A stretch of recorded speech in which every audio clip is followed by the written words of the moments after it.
were saying very, very good things about the car. So I spoke to Brooklyn Hyundai and I absolutely fell in love with it, and as soon as I'd driven it I wanted one.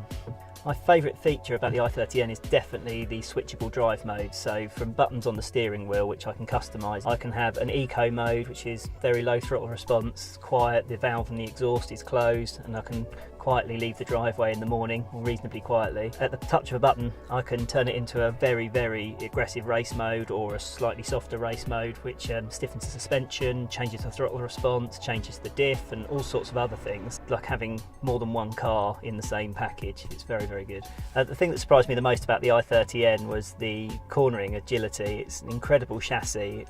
It's very, very stiff. It's got anti-roll bars everywhere, and the suspension is really, really well judged. So you can pitch it into corners like pretty much no other car I've owned up until this point. I was very, very impressed.